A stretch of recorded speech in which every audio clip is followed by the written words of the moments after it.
Assalamualaikum warahmatullahi wabarakatuh. Perkenalkan kami dari kelompok 5 manajemen operasi, tugas apa? Emotek. Operasi teknologi dan teknologi. Di sini kami bersama Bang siapa? Kenalin, nama saya Fahrul Alwarizi, owner dari Rockefeller Crown. Dipanggil Kak siapa nggak? Biasa dipanggil Arul. Arul. Ya. Oke, jadi di sini kita akan mewawancarai kakak lebih ke gimana sih kakaknya mengoperasionalkan trip kakak. Untuk sejauh ini, Rockefeller Crown sellingnya lebih dominan di online. Karena Rockefeller dari 2020 itu emang thrifting online. Cuman 1 tahun terakhir kita baru buka offline store, dan sekarang juga udah lokasinya di sini. Sebelum itu kak, sebelum lebih jauh lagi pertanyaannya nih, boleh nggak sih kakak memperkenalkan thriftnya dulu kakak, dari kapan, dari Awal mulanya. awal mulanya. Rockefeller Crown itu mulai official tempat jualan thrifting dimulai tahun 2020 ya. Sebelumnya awal Rockefeller dibentuk itu sebenarnya bukan untuk jualan. Awalnya itu cuman collection pribadi, terus bikin Instagramnya untuk mungkin bisa dibilang pamer koleksi ya. Assalamualaikum warahmatullahi wabarakatuh. Perkenalkan, nama saya Keisha Syadairaya dengan NIM 202404103555. Saya di sini akan menjelaskan mengenai 3 bagian. Langsung saja. Yang bagian yang pertama itu ada desain barang dan jasa dari Rockefeller Crown. Jadi pada slide pertama ini, Rockefeller Crown itu menargetkan pasar utama, yaitu mahasiswa, terus komunitas hip hop dan anak muda. Target pasar ini dipilih karena mereka cenderung mengikuti tren fashion streetwear dan thrifting yang sedang populer. Produk utama yang ditawarkan antara lain kaos oversize, hoodie dan jaket vintage, serta denim longgar dan kemeja flanel. Produk-produk ini dipilih karena sesuai dengan karakter streetwear yang santai, oversize, dan memiliki nilai estetik. Selain produk utama, Rockefeller Crown juga menyediakan produk pelengkap seperti snapback, penny, tas lempang, dan juga aksesoris lainnya. Produk pelengkap ini berfungsi untuk melengkapi gaya konsumen, sekaligus meningkatkan nilai penjualan mereka.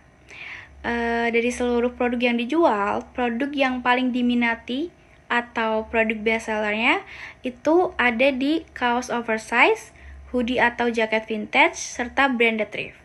Hal ini menunjukkan bahwa konsumen lebih tertarik pada produk yang unik dan memiliki karakter vintage.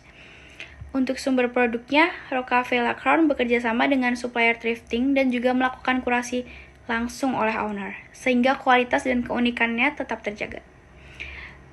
Terus pada slide kedua, saya akan membahas produk life cycle atau siklus hidup produk dari Rockefeller Crown. Pada tahap perkenalan, strategi yang digunakan adalah promo dan limited deal untuk menarik perhatian konsumen. Selanjutnya, pada tahap pertumbuhan, dilakukan penataan display yang menarik serta promosi aktif melalui media sosial. Ketika produk sudah berada di tahap kedewasaan, fokus perusahaan adalah menjaga ketersediaan stok dan kualitas produk agar kepercayaan konsumen itu tetap terjaga. Sedangkan pada tahap penurunan, perusahaan justru akan mengurangi stok dan mengganti produk dengan tren yang lebih baru.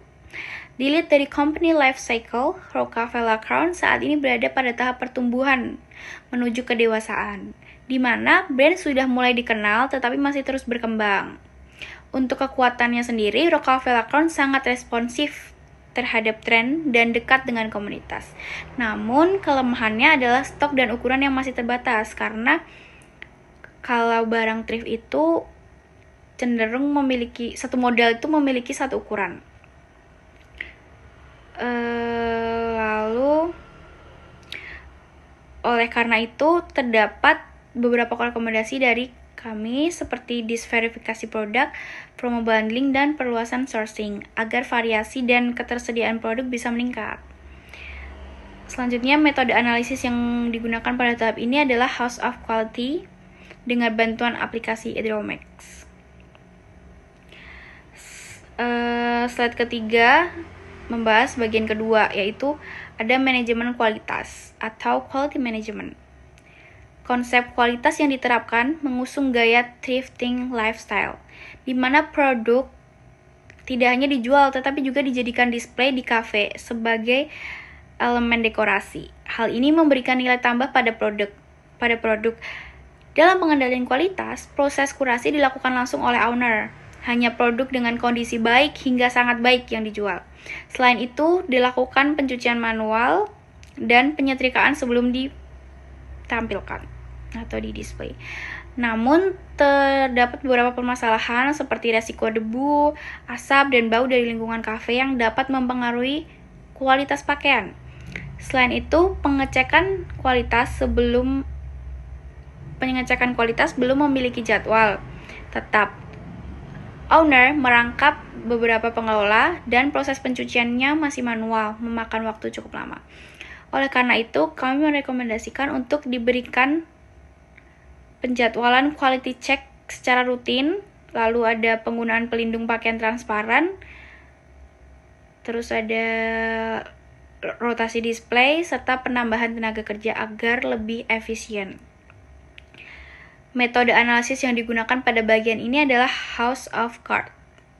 Lalu pada bagian ketiga ada desain proses dan kapasitas. Penjualan Rockefeller Crown dilakukan melalui dua saluran, yaitu ada online dan offline.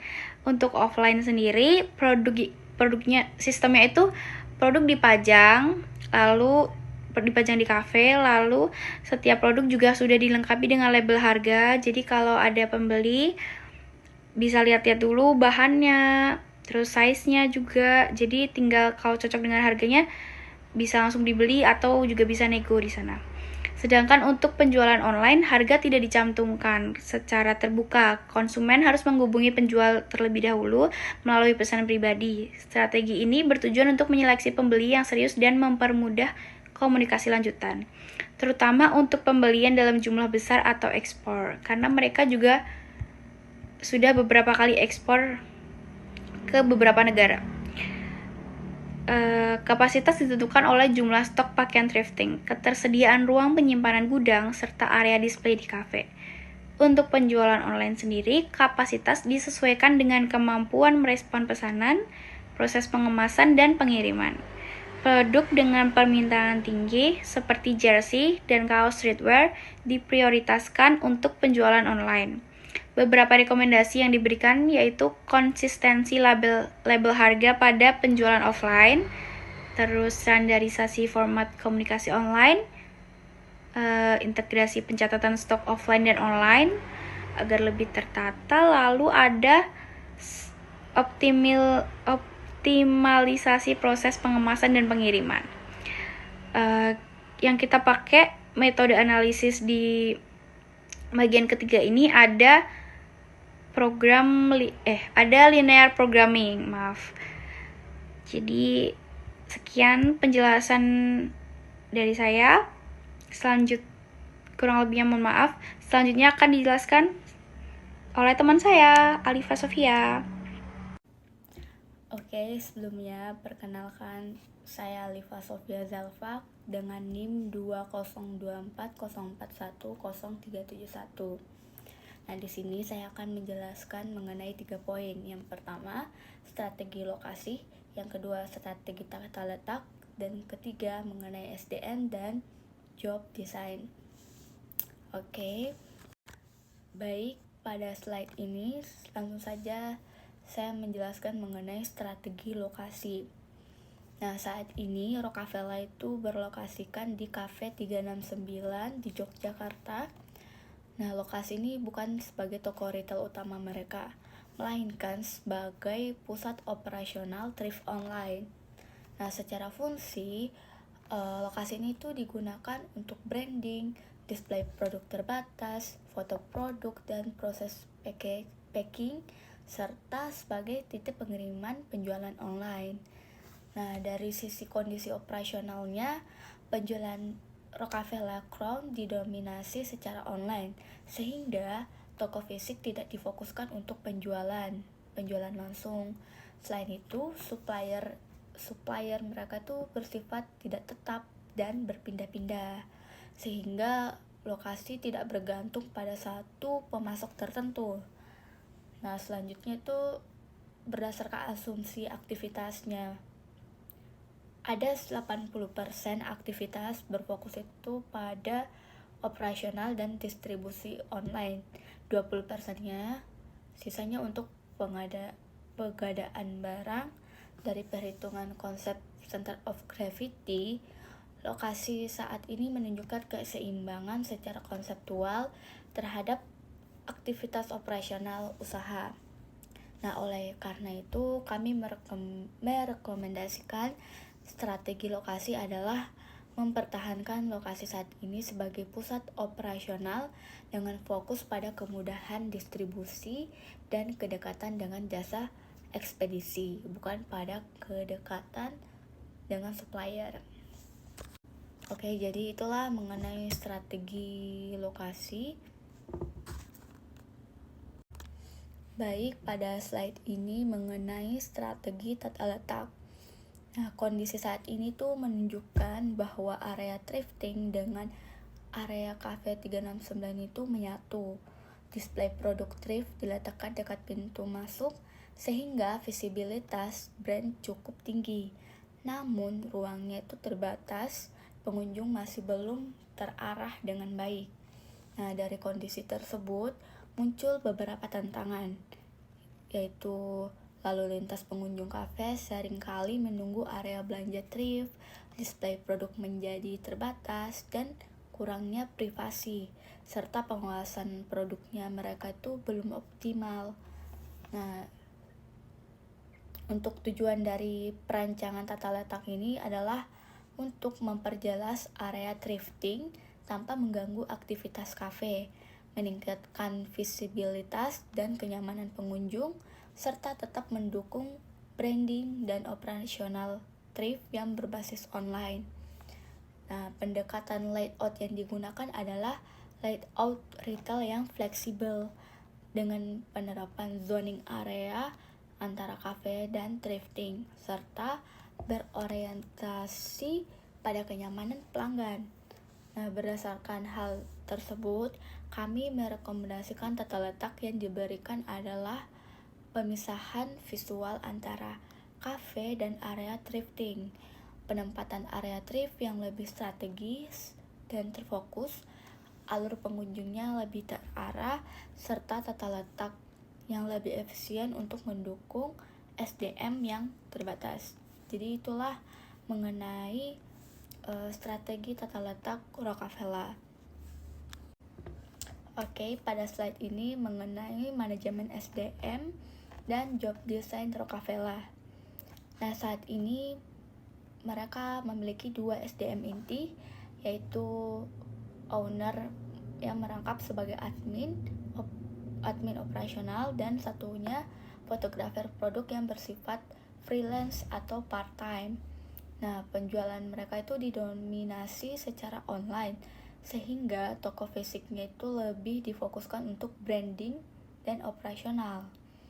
Nah, yang pertama itu owner menangani pengadaan barang, quality control, pengelolaan stok, penjualan online, customer service, serta pengaturan konten dan jadwal foto produk.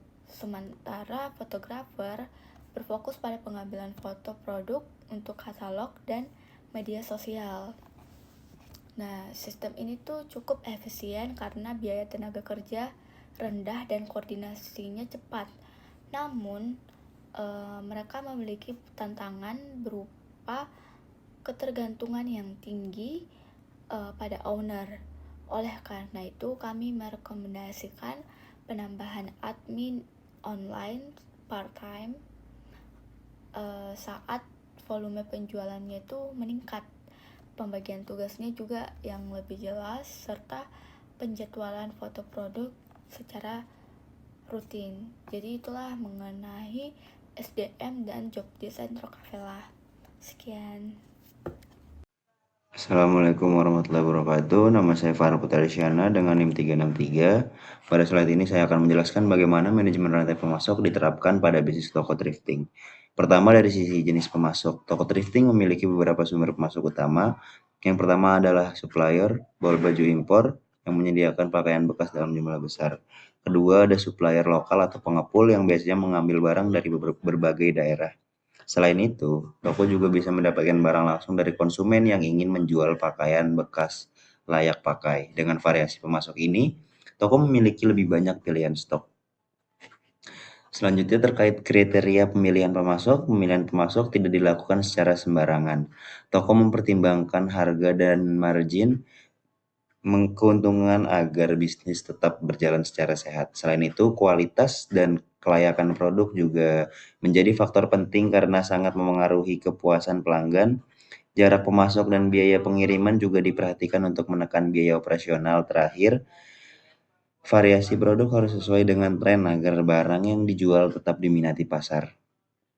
Kemudian dari sisi hubungan dengan pemasok, toko thrifting umumnya membangun kerjasama jangka panjang dengan pemasok agar pasokan barang lebih stabil. Komunikasi rutin dilakukan, terutama terkait ketersediaan, stok dan kualitas barang. Selain itu, pembayaran yang dilakukan tepat waktu juga penting untuk menjaga kepercayaan dan kelancaran kerjasama. Terakhir itu ada alur rantai pasok barang. Proses dimulai dari pengumpulan barang, kemudian barang diterima dari sortir. Pada tahap sortir ini dilakukan pemisahan antara barang yang layak jual dan yang tidak layak. Setelah itu, barang disimpan dengan baik, lalu dipersiapkan sebelum akhirnya dijual ke konsumen. Dengan manajemen rantai pemasok yang terstruktur seperti ini, toko thrifting dapat menjaga kualitas produk, efisiensi operasional, dan keberlanjutan bisnis. Selanjutnya, pada slide ini saya akan menjelaskan bagaimana perawatan fasilitas dan peralatan dilakukan dalam bisnis toko thrifting. Pertama, perawatan rak dan etalase. Rak dan etalase perlu dirawat secara rutin karena berfungsi sebagai tempat utama display produk. Perawatan dilakukan dengan pemeriksaan struktur dan kestabilan rak agar tetap aman digunakan. Selain itu, pembersihan rutin dilakukan supaya toko terlihat rapi dan menarik. Pengaturan beban pakaian juga penting untuk mencegah rak menjadi rusak atau roboh akibat kelebihan beban. Kedua, itu ada perawatan gudang. Di bagian gudang, sistem FIFO atau first in first out diterapkan. Artinya barang yang masuk lebih dulu akan dikeluarkan lebih dulu. Hal ini bertujuan agar stok tidak menumpuk terlalu lama. Gudang juga dijaga kebersihannya serta dilakukan pengelompokan stok supaya barang mudah ditemukan. Selain itu, pengendalian kelembapan sangat penting untuk mencegah pakaian menjadi lembab, berjamur atau berbau. Yang ketiga itu ada perawatan pendinginan dan peralatan. Perawatan peralatan didukung dengan pelatihan staf agar mereka memahami cara penggunaan dan perawatan dasar peralatannya. Toko juga menyediakan anggaran rutin untuk pemeliharaan agar kerusakan dapat ditangani lebih cepat. Kerjasama dengan teknisi dilakukan untuk perawatan berkala maupun perbaikan jika terjadi kerusakan. Yang terakhir, yang keempat itu ada strategi pencegahan kerusakan. Strategi pencegahan dilakukan melalui pelatihan staf secara berkala, penyediaan anggaran pemeliharaan yang konsisten, serta kerjasama dengan teknisi profesional. Dengan strategi ini, resiko kerusakan fasilitas dan peralatan dapat diminimalkan sejak awal. Dengan perawatan yang baik dan terencana, toko thrifting dapat menjaga kualitas produk, kenyamanan toko, serta kelangsungan operasional bisnis. Selanjutnya, perkenalkan, nama saya Ahmad dari kelompok 5. Saya akan menjelaskan tentang penjadwalan. Berdasarkan hasil observasi dan wawancara, dapat disimpulkan bahwa toko Rockefeller beroperasi setiap hari selama 24 jam dengan puncak penjualan terjadi pada akhir pekan dan menjelang hari besar, serta menerapkan sistem pemesanan rutin 2 mingguan untuk barang dengan permintaan stabil dan pemesanan tambahan untuk barang musiman. Pengelolaan stok masih dilakukan secara manual dengan pengecekan berkala. Namun, menghadapi beberapa kendala seperti ketergantungan kepada pemasok, lonjakan permintaan tak terduga, dan keterbatasan ruang gudang. Oleh karena itu, diperlukan optimalisasi penjadwalan melalui diversifikasi pemasok, penetapan safety stock, digitalisasi pencatatan stok, serta penjadwalan pemesanan yang lebih dinamis berbasis data penjualan agar ketersediaan barang tetap terjaga dan operasional toko berjalan lebih efektif. Berikutnya, saya akan menjelaskan tentang manajemen persediaan. Berdasarkan pengamatan saya kepada toko Rockefeller Crown, saya menyimpulkan bahwa manajemen persediaan toko Rockefeller Crown telah berjalan cukup baik dengan penentuan jumlah stok berdasarkan rata-rata penjualan, sistem penyimpanan yang terorganisir, serta jadwal stok rutin 2 mingguan. Namun, pengelolaan stok masih menghadapi kendala seperti keterbatasan ruang gudang, risiko overstock, dan stock out akibat fluktuasi permintaan, serta penggunaan sistem pencatatan manual yang rentan terhadap kesalahan. Oleh karena itu, diperlakukan perbaikan melalui penerapan metode EOQ, digitalisasi penyataan stok, optimalisasi ruang penyimpanan, dan penyesuaian jadwal pembelian yang lebih fleksibel agar efisiensi operasional meningkat, biaya penyimpanan dapat ditekan, dan ketersediaan barang bagi pelanggan tetap terjaga. Sekian, terima kasih. Wassalamualaikum warahmatullahi wabarakatuh.